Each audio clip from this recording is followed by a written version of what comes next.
evening, Brian Murphy, Murph Sturf, he is at a TV station in North Carolina.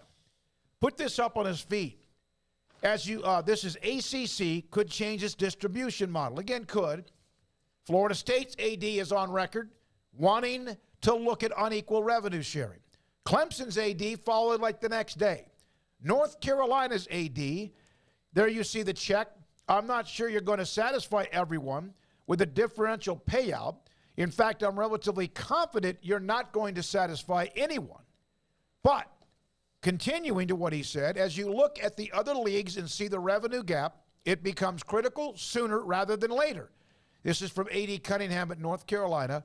And the differential distribution, all of that. Brian's going to join us here at 3:30 to discuss what was said in the interview to a radio station out of Carolina. He's also at the ACC men's basketball tournament, and he'll be in between games with us as well, but he'll be with us on the show at 3:30. So, Paul, check.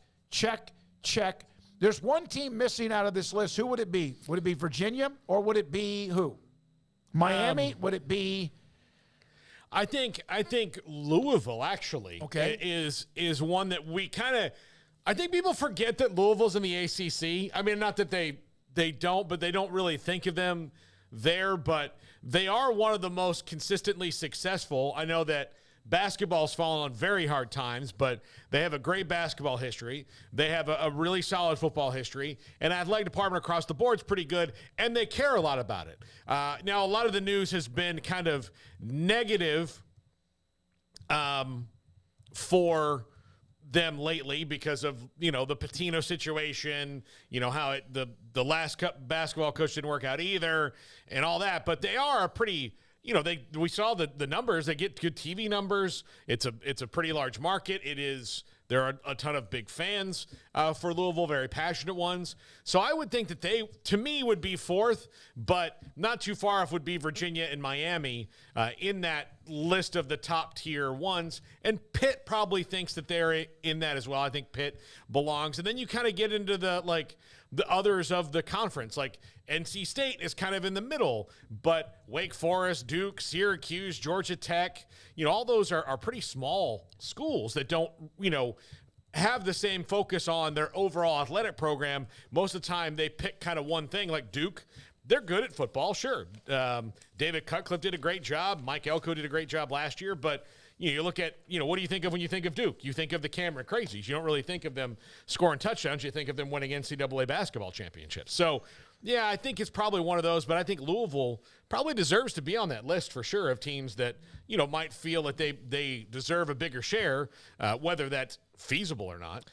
Yeah, one thing he said was they want to make sure that in any, revenue sharing, they want to reward the teams that invest the most. And I would imagine that's, particularly with football and men's basketball.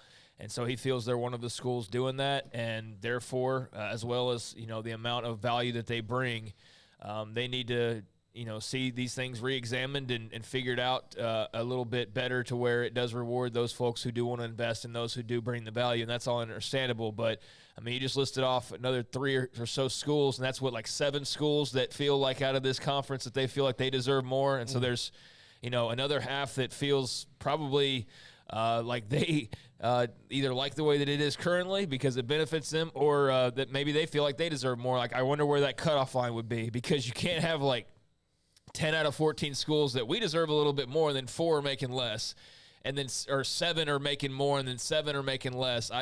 That's going to be a nice little puzzle for them to solve, and I just wonder, how much pushback there is to that and how deep do you go? That was my question last week when this first got brought up by Florida State and Clemson was, all right, who considers themselves more valuable? And I know there's numbers and statistics and whatnot that can lay all that out in nice, clean, lists that we can look at and decipher that pretty quickly. But, it's a very curious little puzzle for them to solve where there's clearly some schools that are driving value that are barking now and barking very loudly and publicly.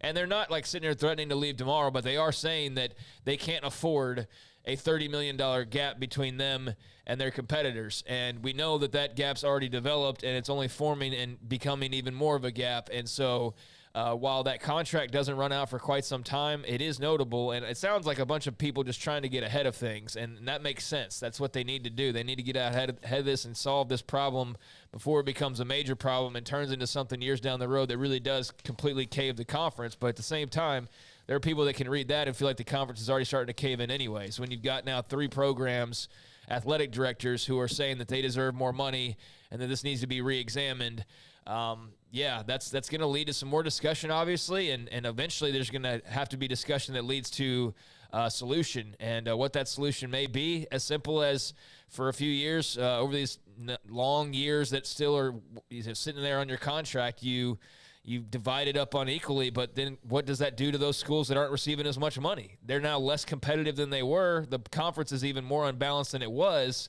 So what does that lead to? And does that make everybody happy? Probably not, right? We've stated more than enough times now that unequal revenue sharing is not something that typically leads to a more successful, happier conference. So, yeah, very interesting comments. Not all that different from last week, and nothing imminent by any means, but something to definitely keep an eye on because something's going to have to give there eventually. By the way, Jason